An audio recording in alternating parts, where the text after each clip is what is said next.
Okay, quick video here looking at the interface on Nomad Sculpt.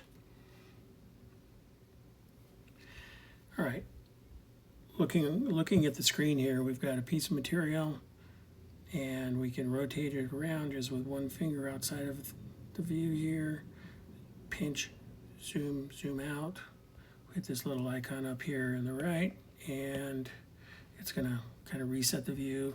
This little gimbal kind of thing allows us to pick different default views. Kind of handy. All right. So quick interface view, there's information about how much memory is being used. And then this whole top piece up here is the left top menu. This is the right top menu. This is the left toolbar, left ribbon toolbar. This is the bottom ribbon toolbar. And then on the right, this is all the tools that are in our tool palette.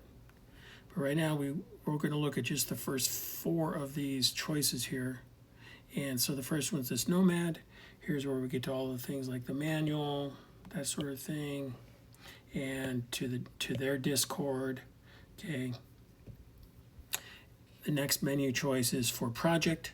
Here's where we can open, close objects, projects, import different models from different systems, export to different systems. And then we have our scene menu, and under the scene, we can come in and add multiple objects into the scene to build ultimately building blocks of objects. So we might do a necklace that comes in as a block, and then we end up adding a torus as a bale, and we'll end up ultimately fusing them together. But initially they come in a primitive state, and while they're primitives, they're showing up as gold in the file list. And then later we can also create repeaters, which are really cool. They're just copies, either into a grid or along a curve, or radial patterns, even some mirroring stuff. So they're super powerful, but they're kind of advanced. And then after we get multiple objects together, we can come in and do things like topology based items. Okay. And then that's pretty much it. These last 5 choices have to do with display that we don't really want to focus on. And then ultimately on the right toolbar up here, almost everything has to do with this far right menu, which are tools. And that's really the heart of Nomad. So I'm going to turn this off over here. So there's two kinds of tools in the tool palette. They're either going to be brush style tools, like we've got clay, brushes, etc. And ultimately in digital clay, these are all things where we're sculpting digital clay. But then there's things that have to do more with the interface and moving things around, etc.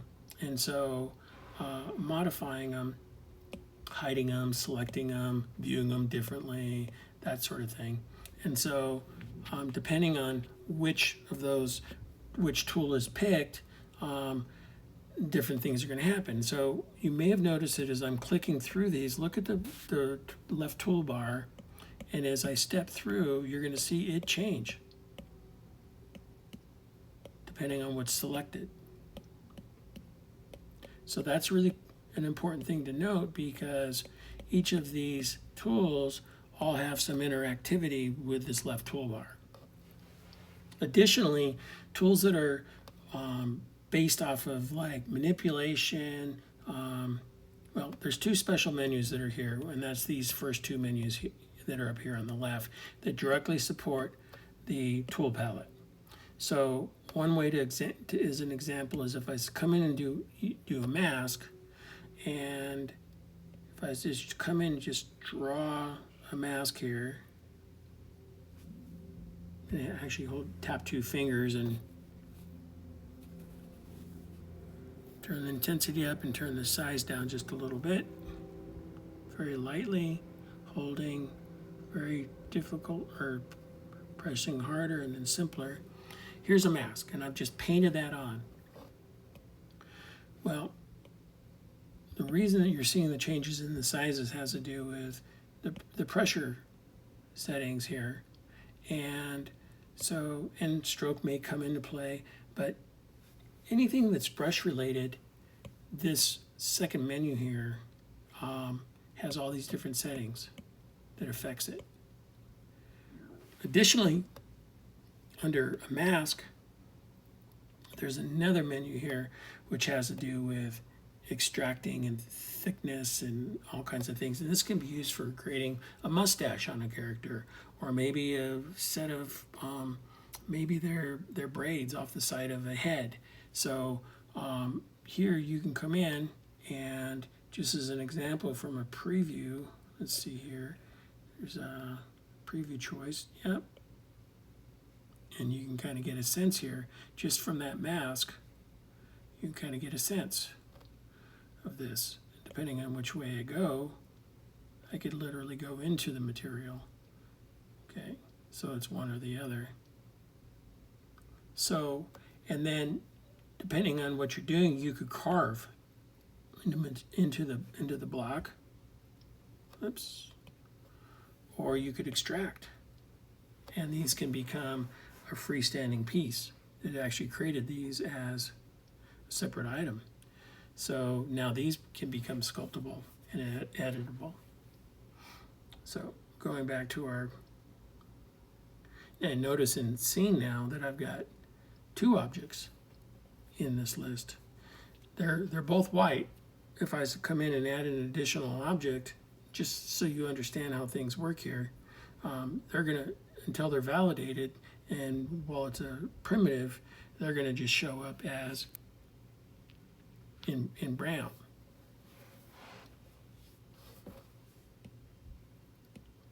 So here's this lathe tool. Oh, wait, need to add it. Okay, so doing something wrong here. All right, let's skip the lathe tool because it has a mode that makes it work. I'll just come in and add a cylinder. By default, my gizmo is turned on. This gizmo is kind of an important piece. Gizmo, let's talk about that. The outer ring on the gizmo allows you to size up, size down. This allows you to stretch up and down this circle dot depending on which axis you're on. And as I mentioned in class before, red, green, and blue have to do with standard X, Y, Z axes. And so it's just a way of manipulating an object around. Also, this object is still a smart object, and so I have the ability to come in and change values about it. There we go. Kind of like that. And I'm not going to validate this right now, but I want to just show how it's just sitting here in the scene.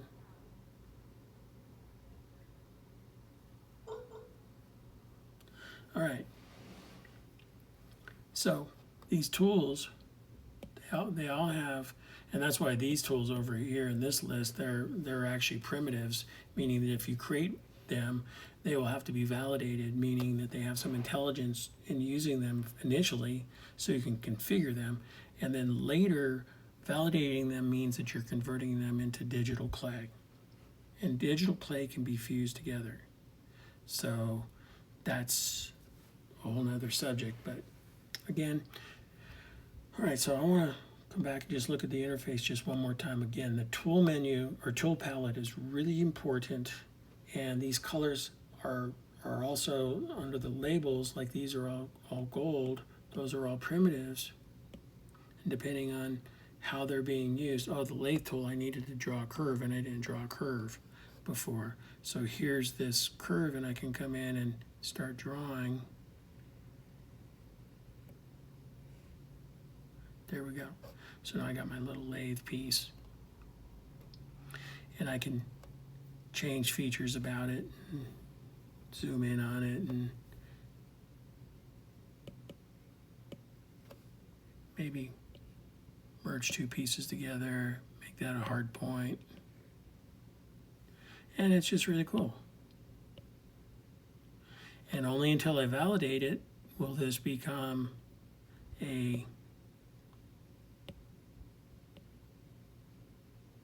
I won't be able to edit it like this in this fashion. Is probably one of the better examples of what a primitive is, because a sphere, I can always manipulate it with the gizmo, okay? And I can still do that here, stretch this up, down, and I can even flatten and do some flattening in and out. But when the gizmo's off, it still is a lathe. So notice how I can still change this, but it's like almost like an Aladdin's lamp. So it has this intelligence to it because it's still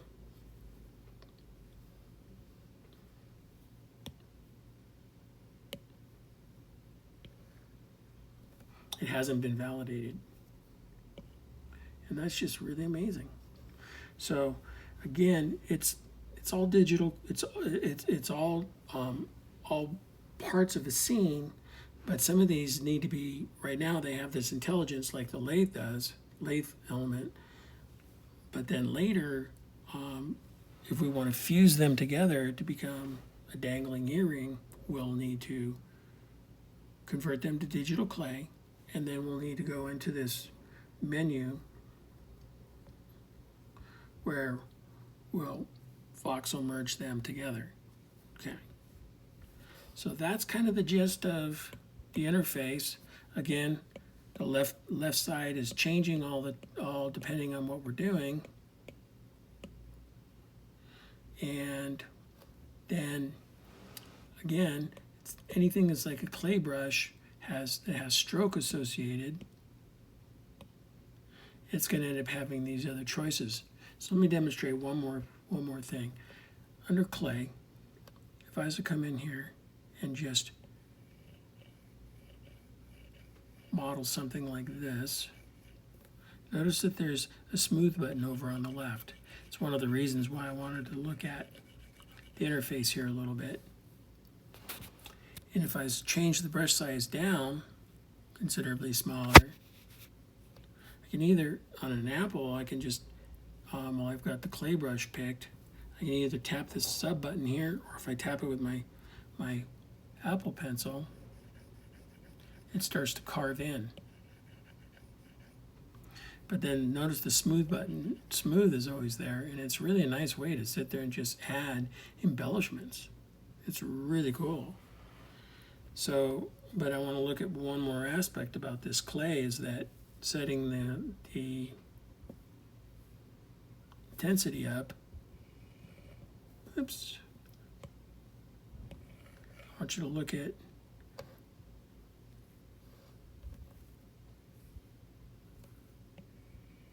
this profile.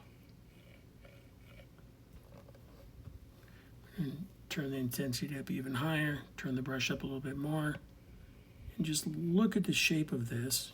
And when I pick this brush, look at the shape of this. This one is more flat across it, and this one's more rounded. So while I've got this brush selected, and I go up to the stroke menu, and I look at this fall off, notice how I've got this shape here, okay? And it's kind of this whole rounded shape. If I come back to the clay brush and look at this, notice how it's got a different profile. So that's this guy over here.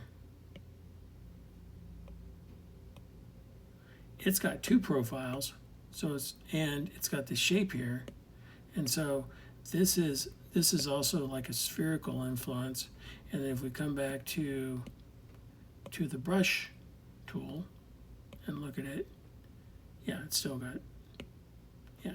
But anyways, the shape's different, and that's why we're seeing some different things here. And so, and then again, you also have the smooth is always available, so you can smooth those out. Now that's probably on the smoothing, the intensity is way too high. Let's turn that down, get a little nicer smoothing.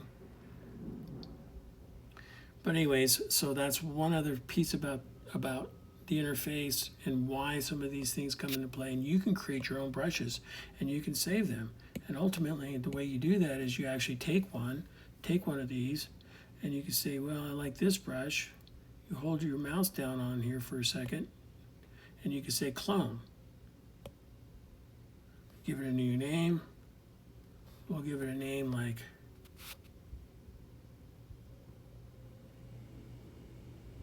Wowie. It shows up in the list here, and now you can turn around and start configuring Wowie. And then as you go in and you use Wowie, look at how its shape is completely different. But Wowie hasn't been saved yet. So now if I hit save and confirm it, Wowie's been saved. And so you can create your own brushes. And we'll get into things like stamps later. But stamps is an example. It does use, this is where you would access the alphas. And you come down here and you can select the alpha right here. It also shows up on the left toolbar as well, but it does show up here. And then you want to make sure also that this is actually set to this preset to be flat.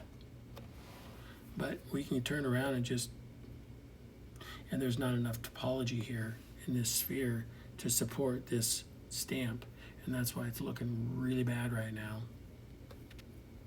But if I was to come in, good point, let's just subdivide this up a little bit. It's telling me this sphere is 1 point, okay, but that should be enough to where it should have helped. Oh, it did. Look at that. Put it right onto the object. But if I inverse, either double tap with the tip of the Apple Pencil, or I can tap over here, it syncs it the opposite way. Of course, this would need some smoothing, so I use the smooth button on the left. Just come in and smooth that down a little bit. Ooh, that, even as coarse as that is, that looked pretty good. My smoothing brush's intensity is way too high. But still, dang. All right.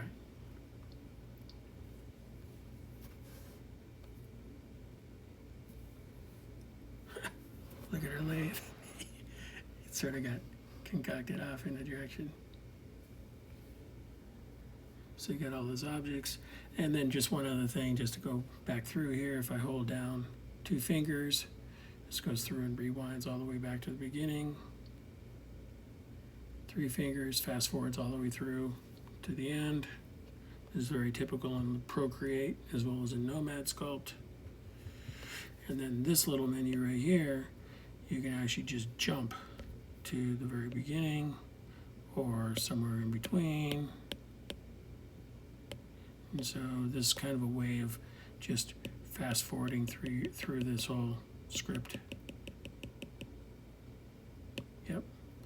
And again, because this has not been validated yet, I can still come in here and start use this as a point where I want to make more changes. Okay, this is a good breaking point. I think we covered a lot of the really core elements of this software. Ooh, I did miss something.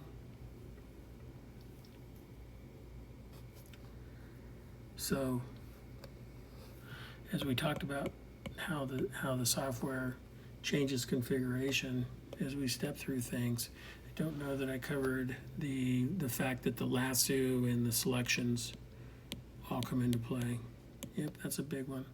So under the difference between mask and select mask allows us to come in and choose things like mask, turn off symmetry,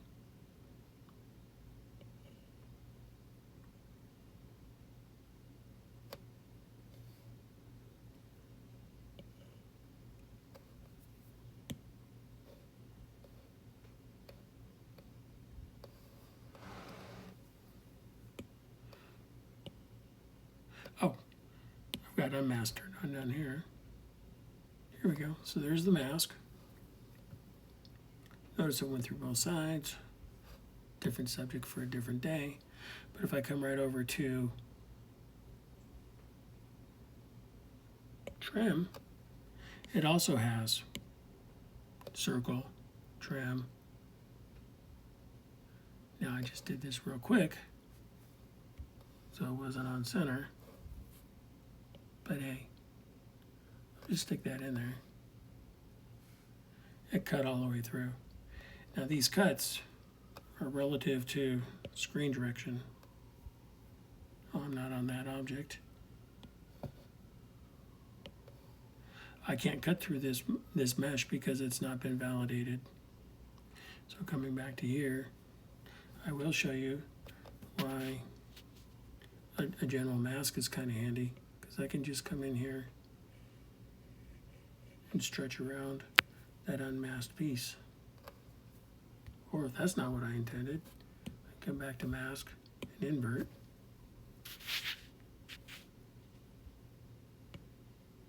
Stretch it out like that.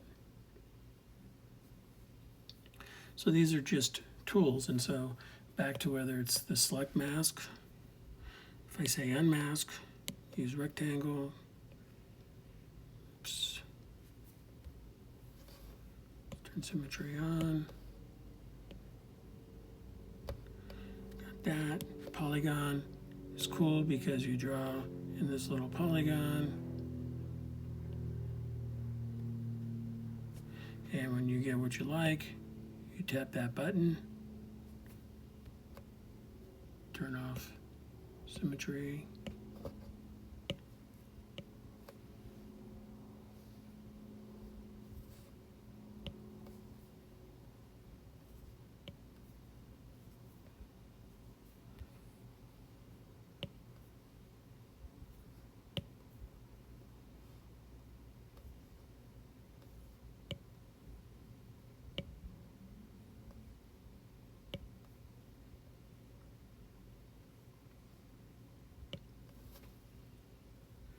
Anyways, so these are just all tools and just different selection tools.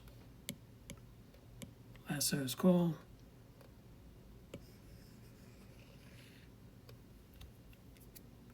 Again, we've got it on unmasked.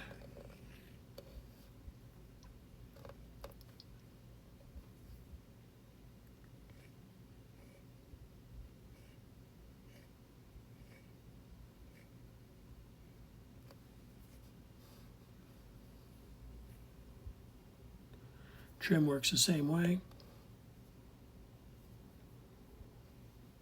If we use line, whatever side of the line shows the shadow, it's going to get chopped.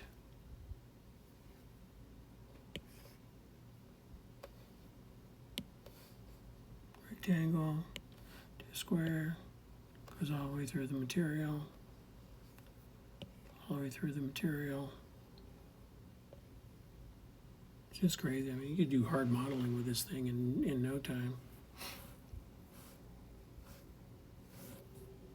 So there's all those tools. Ellipse. Ellipse got it on circle mode. Just double tap to rewind. Yep. Crazy.